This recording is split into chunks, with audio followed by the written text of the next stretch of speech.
بسم اللہ الرحمن الرحیم۔ شروع اللہ کے نام سے جو بڑا مہربان نہایت رحم کرنے والا ہے۔ السلام علیکم معزز سامعین اکرام، آج ہم جو موضوع آپ کی خدمت میں لائے ہیں وہ ہے حضرت داؤد علیہ السلام۔ آج ہم ان کے بارے میں بات کریں گے، ان کی حالات زندگی، ان کی تبلیغ اور ان کے طاقتور بادشاہ ہونے کے کارنامے۔ حضرت داؤد علیہ السلام بنی اسرائیل کے ایک طاقتور بادشاہ اور نبی تھے۔ طالوت کی طرف سے جالوت سے لڑے تھے۔ آپ علیہ السلام نے جالوت کو قتل کر دیا اور اللہ رب العزت نے آپ علیہ السلام کو بادشاہی اور نبوت عطا کی۔ اللہ رب العزت نے آپ علیہ السلام پر زبور نازل کی۔ حضرت داؤد علیہ السلام کی آواز نہایت پرتاثیر آواز تھی۔ لہن وادی بخشی اور پہاڑوں اور پرندوں کو حکم دیا کہ وہ بھی آپ علیہ السلام کے ساتھ تسبیح کریں۔ اللہ رب العزت نے آپ علیہ السلام کے فرزند سلیمان کو ایک خاص علم عطا کیا تھا۔ قرآن کریم نے آپ کو خلیفہ ارض بھی کہا ہے۔ آپ علیہ السلام سے قبل یہ اعزاز صرف آدم علیہ السلام کو ملا تھا۔ اسلام و قرآن میں ذکر۔ قرآن مجید کی سورہ بقرہ، سورہ نساء، سورہ مائدہ، سورہ انعام، سورہ اسراء، سورہ انبیاء اور سورہ سبا میں آپ علیہ السلام کا ذکر ہے۔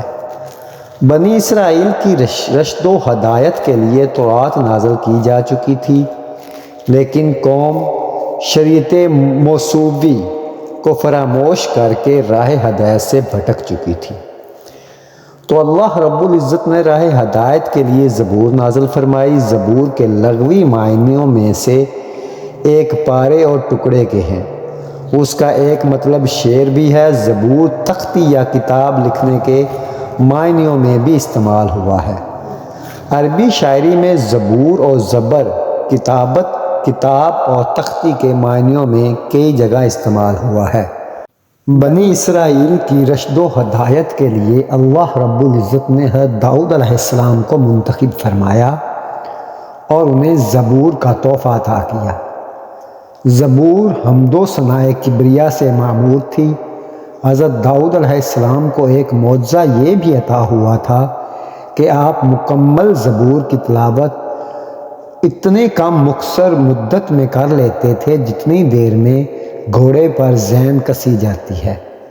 یوں آپ علیہ السلام کا یہ معجزہ حرکت زبان سے تعلق رکھتا ہے۔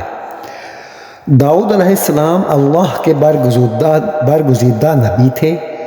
اللہ رب العزت نے حضرت داؤد علیہ السلام کو یہ معجزہ عطا کیا تھا کہ جب آپ تلاوت فرماتے تو اس لہن کے باعث پرندے جانور تک وجد میں آ جاتے۔ اللہ رب العزت نے آپ علیہ السلام کو ترتیل کا حکم عطا کیا تھا، جس کے باعث پہاڑ اور پرندے ان کی خوش الحان قرات میں آواز سے آواز ملا کر پڑھنے پر مجبور ہو جاتے۔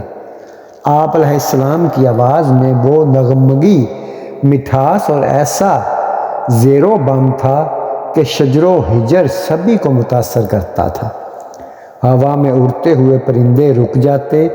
اللہ رب العزت کے حکم سے پہاڑ بھی صبح و شام ان کی تسبیح کرنے پر مامور تھے۔ کائنات کا ذرہ ذرہ حمد و ثنا کرتا ہے، بے شک ہم نہ سمجھ سکے۔ صحیح حدیث میں ہے کہ ایک رات صحابی رسول ابو موسیٰ اشعری رضی اللہ تعالیٰ عنہ تلاوت کلام پاک کر رہے تھے۔ رسول کریم صلی اللہ علیہ وآلہ وسلم دیر تک سنتے رہے، پھر خوش ہو کر فرمایا کہ آج مجھے لہن داؤد علیہ السلام کا کچھ حصہ مل گیا۔ داؤد علیہ السلام سے پہلے بنی اسرائیل میں یہ سلسلہ قائم تھا کہ حکومت ایک خاندان اور نبوت و رسالت کسی دوسرے خاندان سے وابستہ ہوتی تھی۔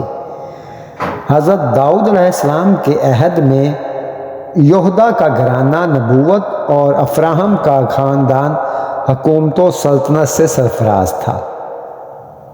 شموائل کے عہد میں لوٹ مار اور حملہ آوروں کا زور بڑھتا ہی جا رہا تھا۔ بنی اسرائیل نے آپ علیہ السلام سے درخواست کی کہ آپ اپنے بیٹوں کی بجائے کہ وہ شرائط بادشاہت پر پورے نہیں اترتے، کسی اور کو بادشاہ مقرر کر دیجئے جو ظالموں کا مقابلہ کرنے کی طاقت و قوت رکھتا ہو۔ بنی اسرائیل کے اصرار پر آپ نے طالوت نامی شخص کو بادشاہ مقرر کیا جو بہت بہادری و جرئی تھا، جس نے نہایت سمجھداری سے مجاہدین کا انتخاب کیا جو دشمن سے مقابلہ کے لیے آگے بڑھا۔ ابھی مجاہدین میدان جنگ تک نہ پہنچے تھے کہ راستے میں ایک نہر آ گئی۔ گرمی کا موسم تھا، سبھی پیاسے ہو رہے تھے۔ طالوت نے اپنے مجاہدین کی صبر و برداشت اور ہمت و حوصلہ آزمانے کی خاطر حکم دیا کہ کوئی بھی ایک چلو سے زیادہ پانی نہ پیے۔ چند ایک کے سوا سبھی نے حکم عدولی کی۔ پھر طالوت فوجیں لے کر باہر نکلا تو اس نے کہا، یقیناً اللہ تم کو ایک نہر سے آزمائے گا، جس نے اس کا پانی پی لیا وہ میرا نہیں، اور جس نے اس کے پانی کو نہ چکھا وہ میرا ہے، مگر ہاں جو اپنے ہاتھ سے ایک چلو بھر لے۔ پھر ان میں سے سوائے چند کے سب نے پانی پی لیا۔ لشکر میدان جنگ پہنچا۔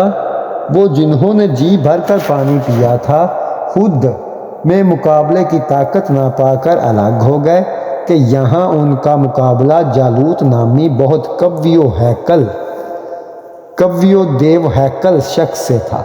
لشکر بھی اس کا بہت بڑا تھا۔ طالوت کے مٹھی بھر مجاہدین کو، جن کی تعداد 313 تھی، جالوت اور اس کے لشکر سے خوف زدہ ہونا چاہیے تھا، لیکن انہوں نے کہا حق باطل پر غالب آتا ہے۔ قلیل مجاہدین نے کفار کی کثیر تعداد پر فتح پائی۔ فلسطین کا حکمران جالوت اپنی طاقت اور کثرت لشکر کے ظام میں بنی اسرائیل کو ہر صورت میں غلام بنانے پر تیار تھا۔ طالوت مقابلے کی سکت نہ رکھتا تھا اور پریشان تھا۔ مجلس مشاورات بلوائی گئی اور وہاں یہ تجویز منظور کی گئی کہ بنی اسرائیل کا جو جوان جالوت سے مقابلہ کر کے اسے ہلاک کرے گا، اسے نہ صرف نصف سلطنت کا مالک بنا دیا جائے گا، بلکہ سردار طالوت اپنی خوبصورت بیٹی عنایہ کی شادی بھی اس سے کر دیں گے۔ یہی زمانہ تھا کہ جب بنی شموائل کو بشارت ہوئی تھی کہ یسی طبقات ناصری میں یہ نام انسا اور قصص الانبیاء میں عائشہ درج ہے کا چھوٹا بیٹا طالوت کی وفات کے بعد بنی اسرائیل کا حکمران ہوگا، اور اس سے بڑھ کر ایک اور اعزاز اس کا منتظر ہے، اور وہ یہ کہ اللہ نے نبوت کے لیے بھی اسے منتخب فرما لیا۔ حضرت داؤد علیہ السلام مستقبل کے اس خوبصورت لیکن ذمہ دار دور سے بے خبر جنگلوں میں بھیڑ بکریاں چراتے رہے اور ساتھ ساتھ اپنے دل پسند مشغلے میں بھی معمور رہے۔ داؤد علیہ السلام فلاخن چلانے میں بہت ماہر تھے۔ ان کے پاس ہمہ وقت ایک لاٹھی، فلاخن اور ایک تھیلی میں چھوٹے چھوٹے پتھر ہوا کرتے تھے۔ ان کی فن نشانہ بازی میں مہارت کا علم بنی اسرائیل کو بھی تھا۔ وہ کہا کرتے تھے کہ داؤد علیہ السلام کے فلاخن کا نشانہ بننے والی چیز ریزہ ریزہ ہو جاتی ہے۔ ان کی بہادری کے قصے بھی مشہور تھے۔ یہ بات بھی عام تھی کہ وہ جنگل میں شیر پر سواری کیا کرتے تھے۔ ایک روز وہ بکریوں کو لے کر جنگل کی طرف جا رہے تھے کہ ایک پتھر سے آواز آئی، اے داؤد علیہ السلام، میں وہ پتھر ہوں جس پر ہارون علیہ السلام نے اپنے دشمن کو قتل کیا تھا، مجھے اٹھا لیجئے، میں کسی دن آپ علیہ السلام کے بھی کام آؤں گا۔ داؤد علیہ السلام کی حیرت فطرتی عمل تھا، بہرحال وہ پتھر کی فرمائش رد نہ کر سکے اور اسے اٹھا کر اپنے تھیلے میں ڈال لیا۔ اسی راستہ پر چند قدم چلے ہوں گے کہ ایک اور پتھر نے صدا دی، میں موسیٰ علیہ السلام کا پتھر ہوں، میں وہ پتھر ہوں جس سے انہوں نے اپنے اور اپنے خدا کے دشمن کو ہلاک کیا تھا، مجھے اٹھا لیجئے، کسی روز میری ضرورت آپ کو بھی پڑ سکتی ہے۔ داؤد علیہ السلام حیرت زدہ تھے کہ ایک عرصہ سے ان کا جنگل میں آنا جانا لگا رہتا ہے، لیکن کبھی ایسا نہ ہوا جو کچھ آج ہو رہا ہے۔ اسی فکر میں وہ چلے جا رہے تھے کہ ایک اور پتھر کی آواز آئی، انہیں رکنے پر مجبور کیا۔ اے داؤد علیہ السلام، میں اللہ کے نبی داؤد علیہ السلام کا پتھر ہوں، میں ہی وہ پتھر ہوں جس سے آپ جالوت کا خاتمہ کر کے سلطنت ہی نہیں نبوت کے بھی حقدار ہوں گے۔ آپ علیہ السلام پر حیرت و استعجاب کی کیفیت تو یقیناً طاری تھی، لیکن آپ علیہ السلام خوف زدہ نہ تھے۔ آپ علیہ السلام نے وہ تیسرا پتھر بھی اٹھا کر اپنے تھیلے میں ڈال لیا۔ ابھی وہ پتھر بقیہ دو پتھروں سے ٹکرایا ہی تھا کہ داؤد علیہ السلام کے دیکھتے ہی دیکھتے تینوں پتھر ایک دوسرے میں ضم ہو کر ایک بڑے پتھر کی شکل اختیار کر گئے۔ داؤد علیہ السلام ان موضوع سے اندازہ لگا چکے تھے کہ اللہ تعالیٰ ان کی سپرد کوئی اہم ذمہ داری کرنا چاہتا ہے۔ اس تحیر کی فضا کو قائم ہوئے زیادہ دیر نہ ہوئی تھی کہ بادشاہ طالوت کی جانب سے کی جانے والی پیشکش کی آواز ان کے کان میں بھی پڑی۔ مدادی کرنے والا ایک ہی اعلان بار بار دہرائے جا رہا تھا۔ اعلان سنتے ہی انہوں نے پتھروں کی گفتگو یاد آئی اور فوراً ہی بادشاہ کے دربار میں حاضر ہوئے اور اسے بتایا کہ میں ہی وہ نوجوان ہوں جو جالوت کو قتل کر کے اس کا سر آپ کے قدموں میں لا رکھے گا۔ ہاں، آپ کو بھی اپنے وعدے کا پاس کرنا ہوگا۔ داؤد علیہ السلام کے لہجے میں ایسی فیصلہ کن قوت موجود تھی کہ بادشاہ کو یقین ہو گیا کہ یہ شخص جو کہہ رہا ہے ضرور کر دکھائے گا۔ اس نے کہا، مجھے اپنا وعدہ یاد ہے، تم جہاد کی تیاری کرو۔ بنی اسرائیل اور جالوت کی فوج ایک وادی میں جمع ہو ہی رہے تھے۔ جالوت کا عظیم لشکر اور جنگی ساز و سامان اور گھوڑوں کی تعداد طالوت کے لشکر کی ہمت پست کرنے کے لیے کافی تھے، لیکن طالوت اپنے مجاہدین کی ہمت بڑھا رہا تھا۔ جالوت طالوت کے مقابلے میں کم عمر بھی تھا، قد آور بھی اور زبردست ڈیل و ڈول کا مالک بھی۔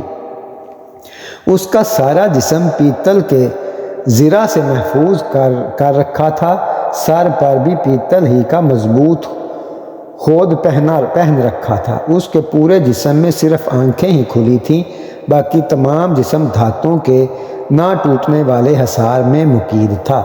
جالوت کے قد و قامت اور لباس کی تفصیل یوں بتائی جاتی ہے، اس کا قد 6 ہاتھ اور 1 بالشت تھا اور اس کے سر پر پیتل کا کھو تھا اور وہ پیتل ہی کی زر پہنے ہوئے تھا جو تول میں 5000 پیتل کی مسکال کے برابر تھا، اور اس کی ٹانگوں پر پیتل کے 2 ساک پوش تھے اور ان کے دونوں شانوں کے درمیان میں پیتل کی 1 برچھی تھی، اور اس کے بھالے کی چڑاسی تھی جسے جولاہے کا شہتر، اور اس کے نیزے کا پھل 600 مسکال لوہے کا تھا۔ میدان جنگ پہنچ کر جالوت نے للکارا، کوئی ہے جو مجھ سے مقابلہ کرنے کی جرت کرے اور مجھے ہلاک کر کے اپنے بادشاہ کی طرف سے کیے گئے انعام کا حقدار ٹھہرے؟ جالوت کا حلیہ اور پھر دبنگ آواز کسی میں اس للکار کا جواب دینے کی جرت نہ ہوئی۔ جالوت نے چند مرتبہ اپنی بات دہرائی اور جواب نہ پا کر اکڑتا ہوا واپس ہوا۔ یہی وہ لمحہ ہے کہ طالوت کے لشکر میں ہلچل پیدا ہوئی۔ لشکر کی پچھلی صفوں سے ایک نوجوان جس کا جسم ذرہ سے آزاد اور سر خول سے بے نیاز تھا، سامنے آیا اور جالوت کو لڑکالا۔ جالوت اس نوجوان کو دیکھ کر ہنسا، کیا میں کوئی کتا ہوں جو تو ایک لاٹھی لیے میرے مقابل آیا ہے؟ داؤد علیہ السلام کا جواب یہی تھا کہ ہاں، میرے نزدیک تیری حیثیت ایک کتے سے زیادہ نہیں ہے، تیرے لیے میری یہ لاٹھی کافی ہے۔ جالوت کا غصے سے پاگل ہو جانا انہونی بات نہ تھی، اس نے بہت برا بھلا کہنا شروع کر دیا۔ داؤد علیہ السلام اطمینان سے سنتے رہے، وہ جانتے تھے کہ حق کی باطل پر فتح انہی کے مقدر میں لکھی جا چکی ہے۔ خود پر اعتماد اور اللہ پر یقین نے انہیں جرأت عطا کی اور وہ مسکراتے ہوئے جالوت کی جانب بڑھتے گئے۔ خاموشی سے تھیلے سے پتھر نکالا، فلاخن میں رکھا اور مہارت کے ساتھ اس کے ماتھے کا نشانہ لے ڈالا۔ خدا کی قدرت سے ہوا کہ ایک جھونکا ایسا آیا کہ جالوت کا وزنی، خود جس کا وزن 80 سیر اور طبقات ناصری کے مؤلف و مترجم غلام سلمحر کے مطابق 60 سیر تھا، ایسے اڑ گیا جیسے ایک سوکھا ہوا پتا اڑتا ہے۔ داؤد علیہ السلام کا فلاخن سے پھینکا گیا پتھر فضا میں ہی 3 حصوں میں منقسم ہو گیا اور 2 ٹکڑے دائیں بائیں جانب سے نکلے اور تیسرا عین پیشانی کے درمیان میں لگا اور پیشانی چیر کر دوسری جانب سے نکل گیا۔ جالوت کے گھوڑے سے گرتے ہی داؤد علیہ السلام نے اس کا سر تن سے جدا کیا اور طالوت کے پاس لے گیا۔ یعنی جالوت کے داموں کا پول کھلنے پر لمحہ بھر نہ لگا، فلسطینی فوج اچانک بازی پلٹتے دیکھ کر سرمایگی کا شکار ہوئی۔ خود بنی اسرائیل بھی نہ جان پائے کہ اس ایک لمحے میں کیا ہو گیا ہے، لیکن جلد ہی معاملے کی تہہ تک پہنچ گئے اور ایک نئی قوت کے ساتھ دشمنوں پر ٹوٹ پڑے اور فلسطین کو اپنے علاقے سے نکال باہر کیا۔ طالوت نے اپنا وعدہ نبھایا، آدھی سلطنت عطا کی اور بیٹی کی شادی آپ علیہ السلام سے کر دی۔ تمام بنی اسرائیل داؤد علیہ السلام کی بہادری اور عدل و انصاف کی وجہ سے بہت عزت کرتے تھے۔ حکومت کے نظم و نسق میں بہتری کے لیے انہوں نے کچھ ایسے اصول و ضوابط تشکیل دیے جو مملکت کی مضبوطی اور عوام کی فلاح و بہبود سے تعلق رکھتے تھے۔ عوام جان گئے کہ اب انہیں جو حکمران میسر آیا ہے وہ ان کا بہی خواہ ہے۔ داؤد علیہ السلام کی مقبولیت اعلیٰ انتظامیہ ہی نہیں، خود طالوت کی نگاہوں میں بھی کھٹکنے لگی۔ طالوت نے آپ علیہ السلام کو راستے سے ہٹانے کا منصوبہ بنایا، لیکن وہ اس کے اپنے بیٹے یوتن کی وجہ سے ناکام ہو گیا، کیونکہ وہ جانتا تھا کہ اس کا باپ احسان فراموشی کا مرتکب ہو رہا ہے۔ داؤد علیہ السلام کے علم میں یہ بات آئی تو انہیں بہت افسوس ہوا۔ ان کی بیوی انیہ بھی باپ کی اس حرکت سے شرمندہ ہوئی۔ اس نے آپ علیہ السلام کے دل سے اس افسوسناک صورتحال کو مٹانے کی کوشش کی۔ آپ وقتی طور پر راضی ہو گئے، لیکن آپ جان چکے تھے کہ یہ سلطنت و بادشاہت آپ علیہ السلام کی زندگی کا مقصد نہیں ہو سکتا۔ ایک روز آپ علیہ السلام نے خاموشی کے ساتھ سب کچھ چھوڑ کر گمنامی کی زندگی میں قدم رکھا۔ بنی اسرائیل اپنے بادشاہ کی اس حرکت سے ناراض تھے۔ طالوت کی بادشاہت ختم ہوئی تو بیٹے یوتن نے دل برداشتہ ہو کر خودکشی کر لی۔ انایہ بھی آپ علیہ السلام کی جدائی کے صدمے سے جانبر نہ ہو سکی۔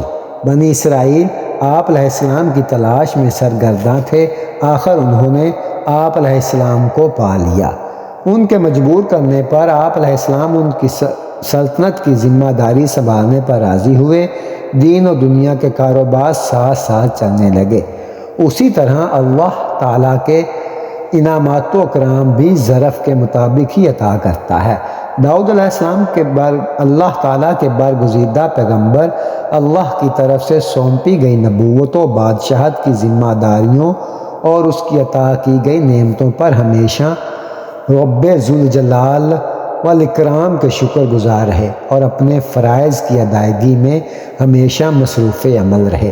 آپ علیہ السلام کی حکمت و دانائی کے سبب آپ علیہ السلام کی سلطنت بہت وسیع ہو گئی۔ آپ علیہ السلام بنی اسرائیل کی ہدایت و رہنمائی کے لیے مبعوث ہوئے۔ آپ علیہ السلام کا سلسلہ نسب 11 پشتوں سے حضرت ابراہیم علیہ السلام سے جا ملتا ہے۔ حضرت داؤد علیہ السلام کے حلیہ شکل و صورت اور کردار کے بارے میں کہا جاتا ہے کہ ان کی شخصیت انتہائی مسحور کن تھی۔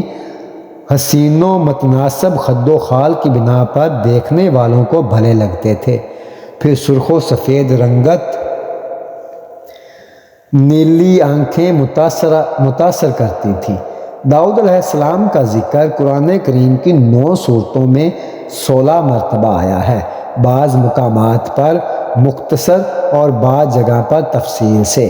چنانچہ سورہ بقرہ، سورہ نساء، سورہ مائدہ، سورہ الانعام، سورہ الاسراء، سورہ انبیاء، سورہ نمل، سورہ سبا اور سورہ سعاد میں آپ علیہ السلام کے حالات و واقعات اور رشد و ہدایت کا بیان ہے اور اللہ رب العزت کے انعامات کا ذکر ہے۔ ارشاد باری تعالیٰ ہے، اور ہم نے اس داؤد علیہ السلام کو مضبوط ملک عطا کیا اور حکمت سے نوازا اور حق و باطل کے فیصلے کی قوت عطا فرمائے۔ ایک اور جگہ ارشاد باری تعالیٰ ہے، اللہ نے ان کو حکومت بھی عطا کی اور حکمت نبوت بھی اپنی مرضی سے جو چاہا سکھایا۔ عام نبیوں اور رسولوں میں آدم علیہ السلام کے علاوہ صرف داؤد علیہ السلام ہی وہ پیغمبر ہیں جنہیں قرآن کریم میں خلیفہ کے لقب سے یاد کیا گیا ہے۔ آدم علیہ السلام سے داؤد علیہ السلام کی ایک نسبت اور بھی ہے۔ ابو ہریرہ رضی اللہ تعالیٰ عنہ رقم تراز ہیں کہ نبی کریم صلی اللہ علیہ وآلہ وسلم نے ارشاد فرمایا، عالم بلا میں جب آدم علیہ السلام کی سلب سے ان کی ذریت کو نکال کر پیش کیا گیا تو انہوں نے ایک خوبصورت چمکتی ہوئی پیشانی والے شخص کو دیکھ کر دریافت کیا، پروردگار یہ کون شخص ہے؟ جواب ملا، تمہاری ذریت میں سے بہت بعد میں آنے والی ہستی داؤد علیہ السلام ہے۔ آدم علیہ السلام نے عرض کیا، اس کی عمر کیا مقرر کی گئی ہے؟ ارشاد ہوا 60 سال۔ حضرت آدم علیہ السلام نے عرض کیا، الہی میں اپنی عمر کے 40 سال اس نوجوان کو بخشتا ہوں، مگر حضرت آدم علیہ السلام کی وفات کا وقت آ پہنچا تو حضرت آدم علیہ السلام نے ملک الموت سے کہا، ابھی تو میری عمر 40 سال باقی ہے۔ فرشتہ موت نے کہا، آپ علیہ السلام بھول گئے ہیں۔ آپ علیہ السلام نے اس قدر حصہ عمر اپنے ایک بیٹے حضرت داؤد علیہ السلام کو بخش دیا ہے۔ یوں داؤد علیہ السلام کی ذات پر اس دنیا میں آنے سے بیشتر ہی انعامات و اکرام کا سلسلہ شروع ہو گیا تھا، اور آپ علیہ السلام نے خود کو ان نعمتوں کا اہل ثابت کیا۔ آپ علیہ السلام کے ذمہ رسالت و نبوت اور حکومت و سلطنت ہر 2 فرائض تھے۔ نظام حکومت و سلطنت کو درست انداز میں چلانے کے لیے شعور و ادراک کے ساتھ ساتھ شجاعت و جرأت کی بھی بڑی اہمیت ہے۔ اللہ رب العزت نے یہ اوصاف بھی آپ کو عطا کیے ہیں۔ آپ علیہ السلام کے عہد میں فتوحات کا دائرہ بہت وسیع ہوا۔ اس کا سبب یہ تھا کہ آپ علیہ السلام اللہ کی جانب سے دیے گئے تھے احکامات پر پورے طور سے عمل پیرا رہے کہ خدا کی ہدایت تھی کہ چونکہ ہم نے آپ علیہ السلام کو زمین پر اپنا خلیفہ مقرر کیا ہے، اس لیے آپ علیہ السلام کا بنیادی کام حق و انصاف کے مطابق فیصلہ کرنا ہے، اور اس کام کے لیے خواہشات نفسانی کو رد کرتے ہوئے یوم حساب کو ہمیشہ پیش نظر رکھنا ہوگا، یعنی اموار سلطنت کی بجا آوری میں امانت و دیانت کا لحاظ رکھنا اور خدا کا خوف اور آخرت کی فکر رکھنا لازم و ٹھہرا۔ جب نظام سلطنت خدا کے احکامات کے مطابق چلایا جا رہا ہو، وحی کے ذریعے بھی اللہ تعالیٰ کی مدد شامل حال ہو، تو آپ علیہ السلام کی ہیبت و رعب و دبدبہ اور شان و شوکت سے انکار ممکن نہیں۔ یہی وجہ ہے کہ ان کے کیے گئے فیصلوں سے انحراف کی جرأت جن و بشر میں سے کسی کو نہ تھی۔ شہر ایلیہ دریا کے کنارے آباد تھا۔ اللہ رب العزت نے وہاں کے رہنے والوں کو صبر کا امتحان لینے کی غرض سے ان پر یہ پابندی لگائی کہ وہ ہفتے کے تمام دن مچھلی کا شکار کر سکتے ہیں سوائے ہفتے کے دن۔ شہر والوں کے لیے یہ شرط معمولی تھی، لیکن جلد ہی انہیں اندازہ ہو گیا کہ مچھلیاں تو بہت ہوشیار ہیں۔ ہفتے کے 6 دن مچھیرے جال لگائے بیٹھے رہتے، لیکن کسی کے جال میں یا کانٹے میں ایک مچھلی بھی نہ پھنستی۔ اب تو وہ بہت پریشان ہوئے، کھانے کو نہ بیچنے کو مچھلی ہاتھ آتی۔ ان کے حالت روز بروز بری ہوتی جا رہی تھی۔ آخر شہر ایلیہ کے دنا بزرگ سر جوڑ کر بیٹھے اور ایک حل ڈھونڈ نکالا۔ اب ہر جمعے کی شام وہ ساحل پر گڑھے کھود ڈالتے اور دریا تک نالیاں بنا لیتے۔ ہفتے کے روز مچھلیاں پانی کے ساتھ ان گڑھوں میں آ کر پھنس جاتی۔ ماہی گیر نالیاں بند کر دیتے اور اتوار کو انہیں پکڑ کر کھاتے اور فروخت کرتے۔ کہا جاتا ہے کہ وہ 40 سال تک یہ نافرمانی کرتے رہے۔ اللہ رب العزت نے چونکہ انہیں چھوٹ دی ہوئی تھی، اس لیے وہ اسے حق سمجھتے رہے، یہاں تک کہ داؤد علیہ السلام کا زمانہ آن پہنچا۔ آپ علیہ السلام نے انہیں روکنے کی بہت کوشش کی، انہیں عذاب الہی سے ڈرایا، لیکن وہ باز نہ آئے۔ بنی اسرائیل میں جن لوگوں نے کفر کی روش اختیار کی تھی، ان پر داؤد علیہ السلام اور عیسیٰ بن مریم علیہ السلام کی زبان سے لعنت کی تھی۔ احکامات الہی کی نافرمانی بلکہ خدا کو دھوکہ دینے کی کوشش، مقصد صرف ذاتی فائدہ حاصل کرنا تھا، لیکن اس کا انجام کیا ہوا؟ پھر جس کام سے انہیں منع کیا گیا وہ اس کام میں حد سے بڑھ گئے، تو ہم نے ان کو کہا کہ تم ذلیل و خوار بندر ہو جاؤ۔ مچھلی کے گوشت سے ان کے پیٹ میں ایسی اذیت ناک صورت پیدا ہوئی کہ ان کی جلد نے بندروں کی کھال کی شکل اختیار کی اور وہ ان کی صورتیں بندروں کی شکل میں بدل گئیں۔ لیکن اسی طرح کے ہر مرد، عورت اور بچہ پہچانا جاتا تھا کہ کون ہے۔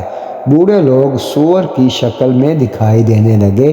کہا جاتا ہے کہ یہ پوری قوم 3 دن کے اندر ایڑیاں رگڑ کر ختم ہو گئی۔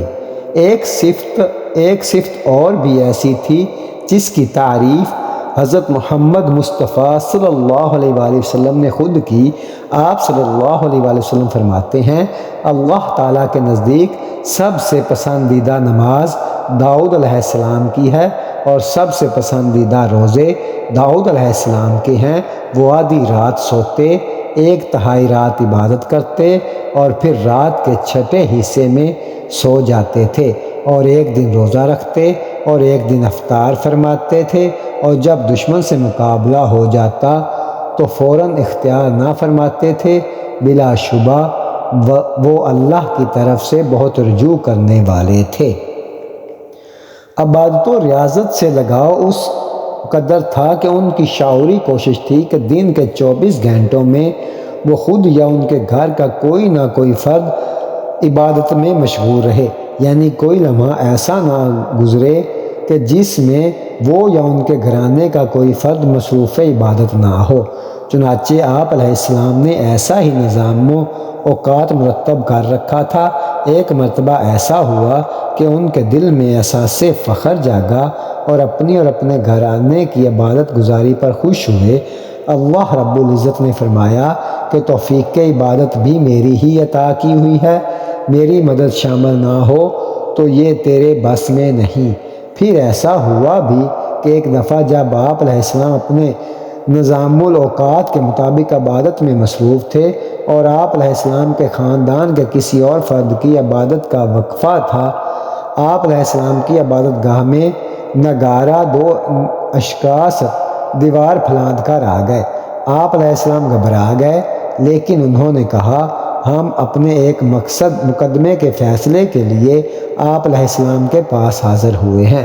مسئلہ یہ ہے کہ میرے اس بھائی کے پاس 99 دمبیاں ہیں جبکہ میرے پاس صرف ایک ہے۔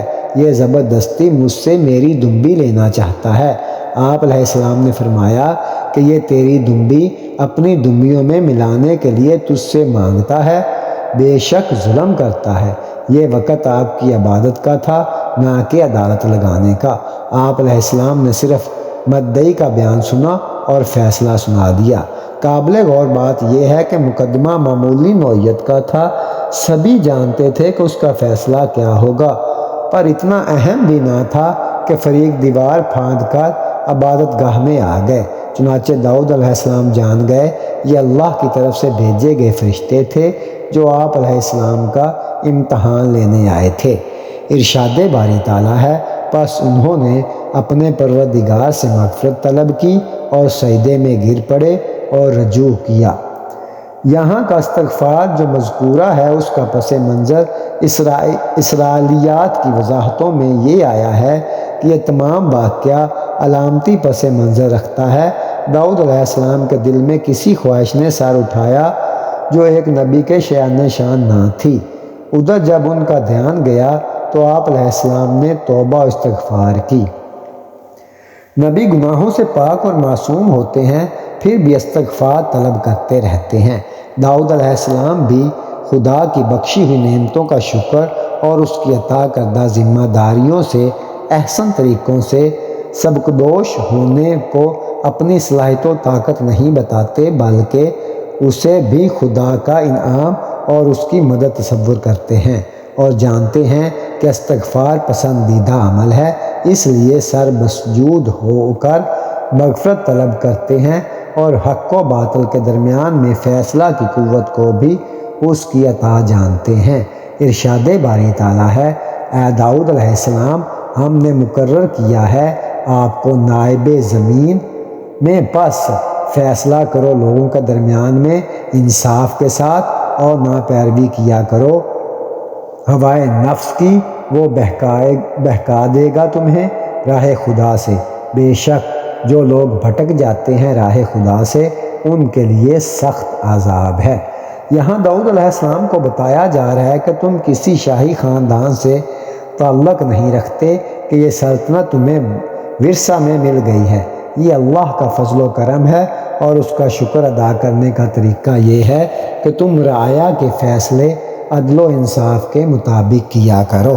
ایک مرتبہ دو اشخاص ایک بیل پر حق ملکیت کا مقدمہ لے کر آپ علیہ السلام کی خدمت میں حاضر ہوئے۔ آپ علیہ السلام نے فیصلہ کے لیے دوسرے دن انہیں طلب کیا۔ رات کو خواب میں حکم ہوا کہ دعویٰ دار کو قتل کر دیا جائے۔ صبح جب دونوں حاضر ہوئے تو آپ علیہ السلام نے مدعی کو قتل کا حکم سنا دیا۔ وہ بہت حیران ہوا کہ بیل بھی میرا اور سزائے موت بھی مجھے ہی سنائی جا رہی ہے۔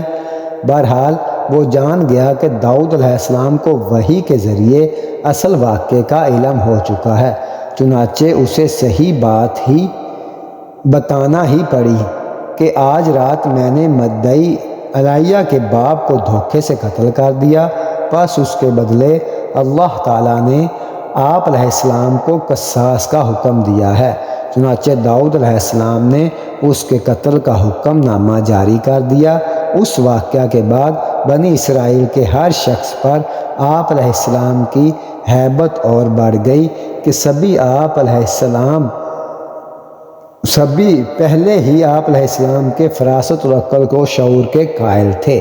ارشاد باری تعالیٰ ہے، اور ہم نے اس کی سلطنت کو مضبوط کر دیا تھا اور اسے حکمت دی اور بات کا فیصلہ کرنا۔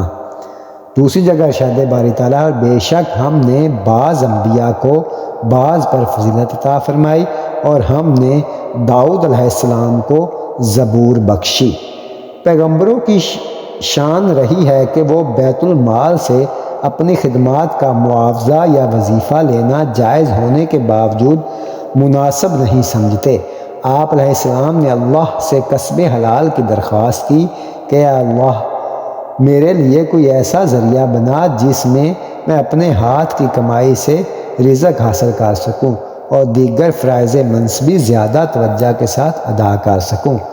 اللہ رب العزت نے آپ علیہ السلام کی دعا قبول فرمائی اور آپ علیہ السلام کے لیے آسانیاں پیدا فرما دیں۔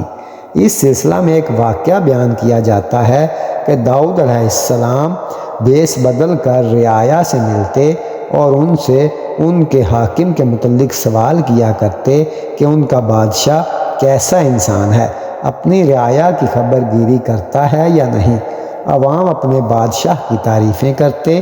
ایک روز ایسا ہوا کہ آپ علیہ السلام کے جواب میں ایک آدمی نے اور دوسری روایت کے مطابق اللہ تعالیٰ کی طرف سے بھیجے گئے ایک فرشتے نے جو انسان کی شکل میں تھا جواب دیا کہ انسان تو اچھا ہے لیکن ایک خامی ہے۔ خامی پوچھی گئی، جواب ملا اپنا اور اہل خانہ کا بوجھ بیت المال پر ڈالے ہوئے ہے، وہیں سے اپنی تمام ضروریات پوری کرتا ہے۔ داؤد علیہ السلام کے جی کو یہ بات لگی، گریہ و زاری و استغفار کے دوران میں اللہ سے دعا فرمائی کہ اللہ مجھے ایسا ہنر سکھا دے کہ میں اپنا اور اپنے بچوں کا پیٹ پال سکوں، اور پھر اللہ نے اپنا کرم ایک معجزے کی صورت میں ظاہر کیا۔ ارشاد باری تعالیٰ ہے، ہم نے داؤد علیہ السلام کے لیے لوہا نرم کر دیا، بنا زریں کشادہ اور اندازے سے جو کڑیاں ہیں، اور تم جو کچھ کرتے ہو میں اس کو دیکھتا ہوں۔ آیات حرب کی ضرورت پہلے ہمیشہ سے رہی ہے۔ لوہا اس صنعت کا بنیادی جزو ہے۔ انہیں سامان جنگ تیار کرنے کا بھی علم عطا کیا گیا۔ کہا جاتا ہے کہ ذرہ کے موجد داؤد علیہ السلام ہی تھے، لیکن بہتر یہ ہے کہ یہ کہا جائے کہ داؤد علیہ السلام صاحب اعجاز تھے، کیونکہ ذرہ بنانے کے فن کی نعمت انہیں اللہ تعالیٰ کی طرف سے ودیت کی گئی تھی، جیسا کہ نوح علیہ السلام کو کشتی بنانے کی صنعت وحی کے ذریعے سکھائی گئی تھی۔ داؤد علیہ السلام کو اس لوہے کی بھٹی میں گرم کرنے کی ضرورت نہ پڑتی۔ اللہ نے ان کے لیے لوہے کو اتنا نرم کر دیا کہ جتنا چاہتے اس کو کھینچ لیتے، جہاں ضرورت ہوتی موڑ لیتے۔ یہ فضیلت بھی انہیں حاصل تھی کہ اتنی باریک، نازک لیکن مضبوط اور پائیدار ایک تناسب کے ساتھ کڑیاں جوڑ کر زرہ بنائیں کہ جنہیں پہن کر سپاہی نہایت آسانی سے میدان جنگ میں اپنے فرائض انجام دے لیتا اور دشمن کے وار سے محفوظ رہتا۔ داؤد علیہ السلام دن میں ایک زرہ بناتے جو 6000 میں فروخت ہوتی، 2000 اپنے گھر کے اخراجات کے لیے رکھ لیتے اور باقی 4000 مستحقین میں تقسیم کر دیتے۔ یوں داؤد علیہ السلام نے اتنی عظیم و شان سلطنت کے ہوتے ہوئے بھی بیت المال سے اپنی خدمات کا معاوضہ لینے کا حق رکھنے کے باوجود محنت و مزدوری سے اپنا گزارا کیا اور اسی پر کانے رہے۔ قرآن کریم میں صاحب قوت کا لقب ابراہیم علیہ السلام، اسحاق علیہ السلام اور یعقوب علیہ السلام کے لیے برتا گیا ہے۔ داؤد علیہ السلام کے لیے بھی یہی لقب استعمال کیا گیا ہے۔ سوال پیدا ہوتا ہے کہ ان قوتوں سے کون سی قوتیں مراد ہیں؟ اس کا جواب یوں ہو سکتا ہے کہ اس سے مراد جسمانی قوت ہے جس کا مظاہرہ انہوں نے جنگ جالوت کے دوران میں کیا تھا۔ قوت فیصلہ بھی مراد ہو سکتی ہے اور قوت گفتار بھی، کہ آپ علیہ السلام فیصلہ کن تقریر کیا کرتے تھے۔ فوجی و سیاسی قوت بھی ہو سکتا ہے جس کی بنا پر آپ علیہ السلام نے مشرکین پر فتح پائی اور عظیم و شان سلطنت کی بنیاد رکھی، اور آپ اپنے آبائی وطن فلسطین کو بھی آزاد کروایا۔ اخلاقی طاقت بھی اس میں شامل ہو سکتی ہے جس کی بنا پر آپ علیہ السلام نے عظیم و شان سلطنت ہوتے ہوئے بھی اپنے لیے ہاتھ کی کمائی پر انحصار کیا۔ روحانی قوت بھی مراد ہو سکتی ہے کہ انسانوں کے علاوہ جن بھی آپ علیہ السلام کے تابع تھے۔ عبادت کی طاقت اور حوصلہ سے مراد ہو سکتا ہے کہ شاید مصروفیات کے عالم میں بھی آپ ایک دن روزہ رکھتے، ایک دن افطار کرتے اور 1/3 رات عبادت کے لیے وقف تھی۔ امام بخاری رحمۃ اللہ علیہ نے اپنی تاریخ میں ابو داؤد کی ایک روایت نقل کی ہے۔ حضور پاک صلی اللہ علیہ وسلم سے فرماتے ہیں کہ داؤد علیہ السلام انسانوں میں سب سے بڑے عبادت گزار بندے تھے۔ آپ علیہ السلام 100 سال تک بنی اسرائیل کی رشد و ہدایت میں مصروف رہے۔ بنی اسرائیل پر حکومت کی مدت بعض مقامات پر 40 سال اور بعض مقامات پر 70 سال رقم ہے، اور داؤد علیہ السلام بن عیش نے سارے اسرائیل پر سلطنت کی، اور وہ عرصہ جس میں اس نے اسرائیل پر سلطنت کی 40 برس کا تھا۔ اس نے جبرون میں 7 برس اور یروشلم میں 35 برس سلطنت کی، اور اس نے بڑھاپے میں خوب رسیدہ ہو کر اور دولت و عزت سے وفات پائی۔ داؤد علیہ السلام کی اصل عمر 170 سال تھی۔ داؤد علیہ السلام جب گھر سے باہر جاتے تو دروازے بند کر جاتے اور کوئی بغیر اجازت گھر میں داخل نہ ہو سکتا تھا۔ ایک روز آپ علیہ السلام باہر تشریف لے گئے۔ اچانک ان کی ایک زوجہ محترمہ نے دیکھا کہ گھر کے درمیان میں ایک صاحب کھڑے ہیں۔ حیران ہوئی، دیگر اہل خانہ کو بلوایا۔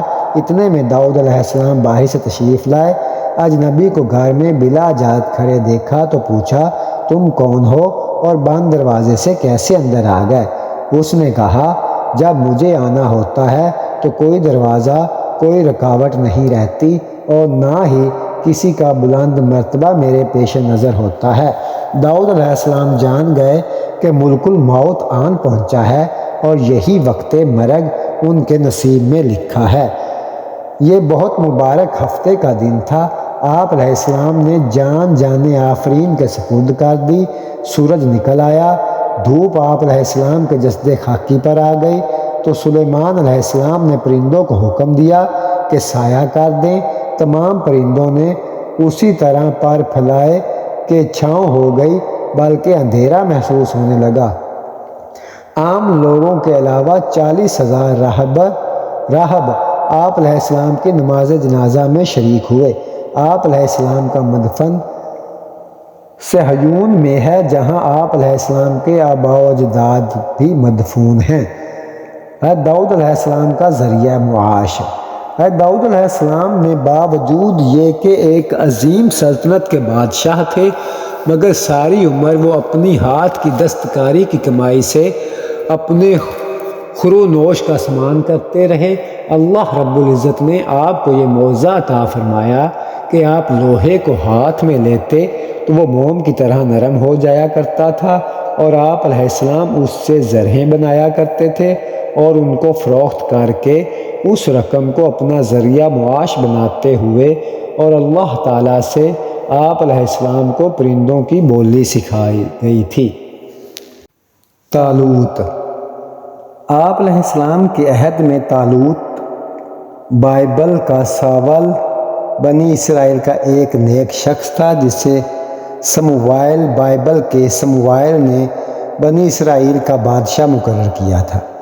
جب فلسطین کے ایک جابر بادشاہ جالوت بائبل کا گولیتھ نے طالوت پر حملہ کیا تو داؤد علیہ السلام نے طالوت کی جانب سے لڑے اور گھوپن سے جالوت کو مار ڈالا۔ طالوت نے اعلان کیا تھا کہ جو شخص جالوت کو قتل کرے گا وہ میری بیٹی اور 1/3 سلطنت کا حقدار ہوگا۔ اس قول کے مطابق حضرت داؤد علیہ السلام طالوت کے داماد اور شریک سلطنت بن گئے، لیکن کچھ عرصہ بعد طالوت نے بھی آپ علیہ السلام سے حسد کرنے لگا اور آپ علیہ السلام کے قتل کے در پہ ہو گیا۔ وفات۔ داؤد علیہ السلام اپنی بیوی کے اما پر شہر سے نکل گئے اور ایک غار میں پناہ لی، جس کے منہ پر مکڑی نے جالا تان دیا۔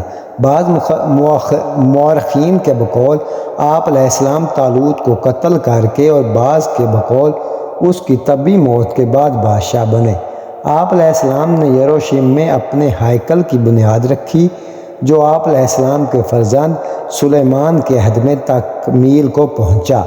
بائبل کے بیان کے مطابق آپ علیہ السلام نے بنی اسرائیل پر 40 برس حکومت کی اور کہن سالی میں وفات پا کر آپ علیہ السلام اسرائیل کے شہر سحون میں دفن ہوئے۔ اللہ رب العزت سے دعا ہے کہ اللہ رب العزت ہمیں انبیاء کرام علیہ السلام کے عمل پر، تعلیم پر عمل کرنے کی توفیق عطا فرمائے اور ان کی پیروی کرنے کی توفیق عطا فرمائے۔ آمین ثم آمین، جزاک اللہ خیرہ۔